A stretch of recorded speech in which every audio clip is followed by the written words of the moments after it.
Vamos lá então, gatinhos. Vamos falar hoje então, né, acompanhando aqui comigo, ó, de Rousseau. Qual vai ser então, de certa forma, né, quais vão ser as definições de Rousseau para esse homem nesse primeiro estágio, né? A gente sempre começa aí com o estágio de natureza. Presta atenção comigo aqui para eu te esclarecer qual vai ser a nuance, né, a grande diferença dos anteriores para Rousseau. Você vai compreender para mim que esse estudo, essa análise filosófica de Rousseau, desse homem no possível estado de natureza, ela começa anterior aos demais. É como se Rousseau tivesse buscado uma investigação mais profunda, como se ele tivesse avaliado o homem no estágio mais primitivo, lá bem atrás, aonde esse homem se via de certa forma mais sozinho, mais solitário, o que para ele não vai ser nada ruim, tá? Então vamos lá, me acompanha aqui, ó. Rousseau, então, no primeiro momento, ele vai definir esse estado de natureza. O estado de natureza, para Rousseau, nós vamos entender, ele é bom. Por que que esse bom, né, essa qualidade aí, vamos colocar assim, para Rousseau se dá aqui no estado de natureza? Esse bom aqui, na verdade, é um ideal. Vamos lá, ó. Aqui, para Rousseau, eu tenho um homem que ainda não tem contato com outros grupos. Sem contato, você pode anotar aí no seu caderno, né? Sem contato com outros grupos. O que que isso significa? Várias coisas. Eu tenho uma série de consequências para essa definição, para esse entendimento. Porque é assim, né? É como se eu tivesse pegado, né, esse homem, esses pequenos grupos aí dessa convivência humana e tivesse entendido que eles existiam em algum momento distantes. Esses grupos ainda não se encontravam. Você pode estar pensando uma série de coisas, né? O quanto que isso era ruim, tá pensando em solidão, né? A gente tem hoje uma sociedade muito voltada para o entendimento das emoções, da cooperação, enfim. Mas para a época, para a análise de Rousseau, esse distanciamento, vamos botar essa irregularidade de encontros, ela garantia a esse indivíduo, por exemplo, né, uma inexistência de conflitos. E por que que não existiam conflitos? Como lá em Hobbes, né? Para Hobbes era uma sequência de conflitos, era uma guerra de todos contra todos, era violência, né? Era um indivíduo tentando tomar do outro aquilo que lhe era necessário, enfim. Nesse momento aqui eu não vou ter essa disputa, eu não vou ter esse homem entrando em contato com esses outros grupos, eles eram grupos pequenos, eles eram grupos distantes, né? Então acabava que cada grupo ali ele desenvolvia de uma forma muito singela a retirada, vamos colocar, da natureza daquilo que lhe era necessário. Tá dando para compreender? Esse sem conflitos se dava por uma consequência de esse indivíduo não ter contato com outros grupos. Ou seja, a relação entre homem e natureza, ela era harmônica.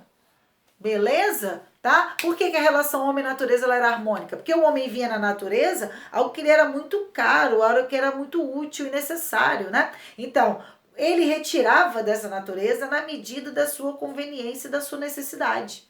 Ok? Eu não tinha aqui no homem ganância, como o Hobbes já aponta lá no seu estudo, na análise do homem no estado de natureza, tá? O homem não tinha aqui desejos, vamos colocar, ou intenções de propriedades privadas, porque ele não tinha no outro uma ideia de competição ou de acúmulo. Não existia acúmulo nesse primeiro momento. Tá? Porque esse indivíduo ele não tinha necessidades, ele não era provocado para tal. Ele tinha um momento, vamos colocar, livre em relação a isso que te cercava, porque ele consumia, tá? Ele consumia da natureza na medida da sua conveniência e sobrevivência. Então esse homem, esse bom selvagem, vou até apagar aqui para vocês, que é muito o que resume o pensamento do estado de natureza ideal para Rousseau, né? É um bom selvagem. Beleza? E aí você vai compreender, obviamente, para mim, que esse homem ele é um bom selvagem, porque esse estado de selvageria, esse estado onde o homem é movido por instinto, essa relação homem e natureza, ela é harmônica, ela é direta, ela é equilibrada. Ok, beleza? Tá dando para compreender bem essa relação desse homem natural? Obviamente que aqui eu não tenho propriedade privada. Por que eu não tenho propriedade privada? Porque o homem não se encontra com outros grupos e ele não tem desejo de acúmulo. Ok? Por que o homem não precisa de acumular? Porque ele não precisa de retirar da natureza mais do que aquilo que lhe é de desejo e de necessidade. Tá? Eu quero que você grave o seguinte exemplo para mim. Eu quero que você pense nesse estado de natureza como um estágio ideal de conforto, de qualidade, né, de tranquilidade, porque esse indivíduo, ele é um filho único. Grava isso porque a gente vai usar como exemplo nos próximos, depois vai fazer sentido, tá? É como se nesse primeiro momento, para Rousseau, o homem fosse um filho único, ou seja, o espaço da casa é dele, os pais são dele, né? O quarto é dele, o que está na geladeira é dele, os brinquedos são dele, a atenção dos pais é dele. Então, de certo modo, ele não compete com ninguém. E se ele não compete com ninguém, não existe, vamos colocar, desejo, necessidade de afirmar que isso é dele, para outros, para terceiros. Ok? Existe um espaço, uma serenidade, uma tranquilidade quanto àquilo que lhe serve, aquilo que lhe está disponível.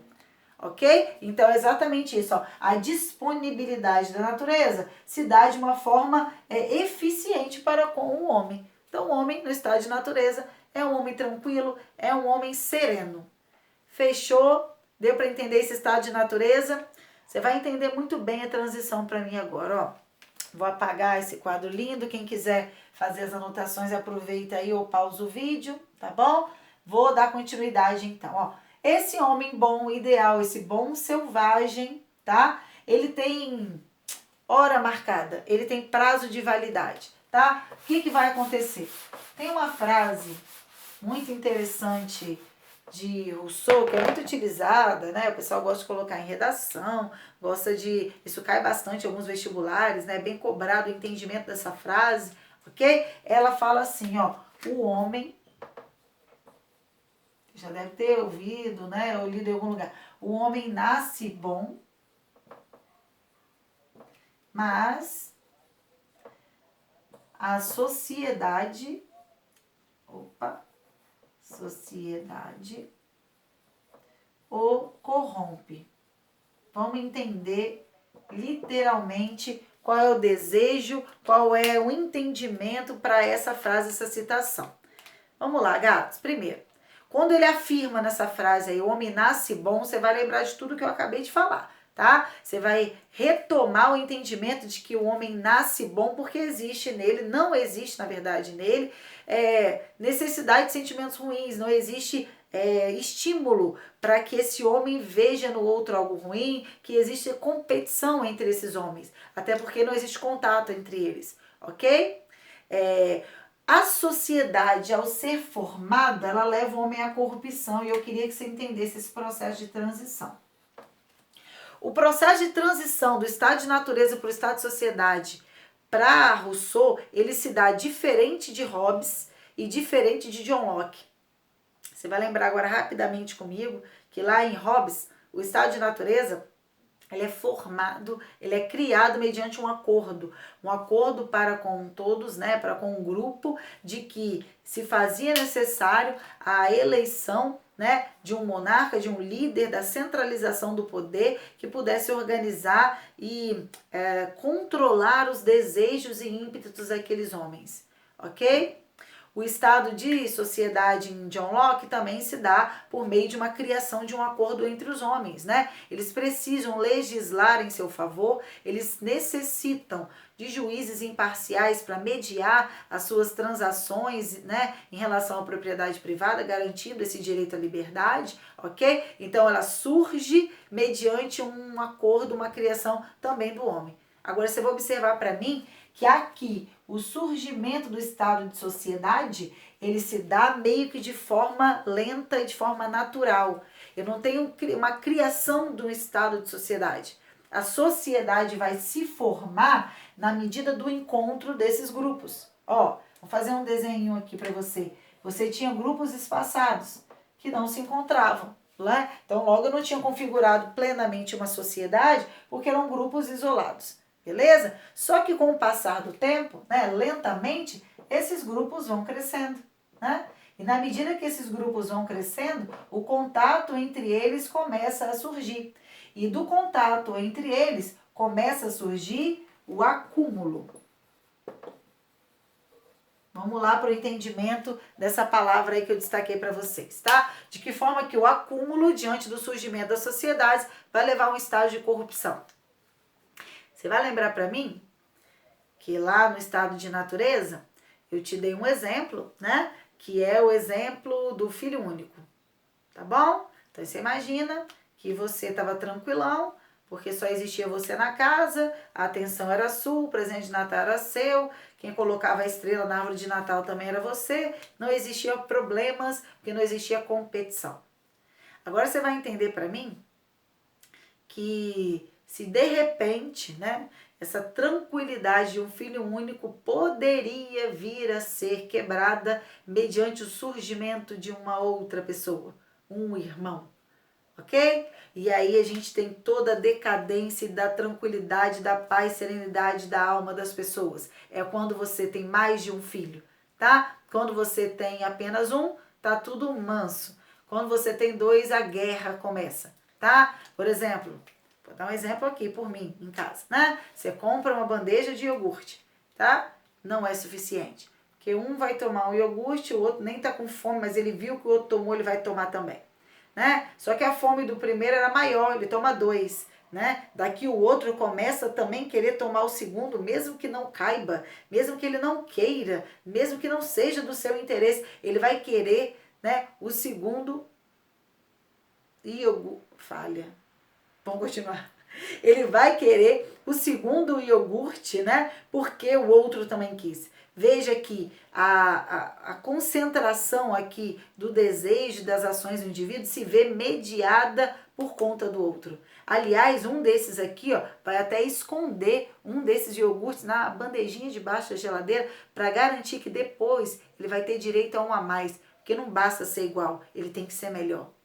Tá dando para entender? Então aqui, diante desse contato com o outro, surge, emerge o que a gente chama de corrupção. E por que é corrupção? É onde o homem que estava se relacionando de forma harmônica com a natureza, agora vai se colocar diante dela de uma forma superior. Esse homem vai passar a dominar isso que é a natureza, para que essa natureza venha lhe servir. Né? E não vai ser mais de forma harmônica, vai ser de forma acumulativa, né? Porque você imagina que você tem uma propriedade e você tinha um pé de laranja, você estava muito tranquilo com seu pé de laranja, né? Você estava hoje com vontade de chupar uma laranja, você ia lá, pegava uma laranja, né? Hoje você está com mais vontade, você pegava 2, 3 laranjas. No outro dia você não está com vontade alguma, ele fica parado lá para o dia que você quiser. Agora, você imagina que você passa a ter um vizinho que constrói uma cerca perto do seu pé de laranja, ok? E que alguns galhos desse pé de laranja passam para o outro lado da cerca.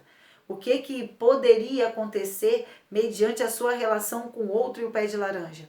A pessoa poder ir lá ou cortar e podar o pé para o outro não ter direito ao pé de laranja, ou ela ir lá, correr e arrancar todas as laranjas do pé para que o outro não tivesse direito a nenhuma. Ok? Ou seja, houve um processo de interrupção da harmonia de homem e natureza e sim, agora, nesse momento, né, um surgimento, né, a criação de um acúmulo, ou seja, o homem vai passar a pegar da natureza muito mais do que somente aquilo que era suficiente para a sua sobrevivência.